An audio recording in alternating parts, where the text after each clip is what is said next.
peshqit. Në kuadrin, në pikturën e Botticellit, Lindja e Afërditës apo Venërës, perëndesha e bukurisë dhe e dashurisë lind mes dallgësh dhe për herë të parë shfaqet në tokë. Është e zhveshur dhe mbulon pjesët e saj intime me dorë dhe me flokët e gjatë. Shihni pikturën, kuadrin që ta kuptoni.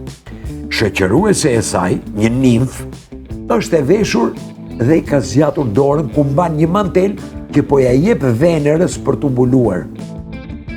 Duke analizuar këtë skenë të paraqitur në këtë pikturë, kritike e artit Sister Wendy Beckett, e shenjës ujorit, ka thënë që kjo skenë i duket shumë e trishtuar.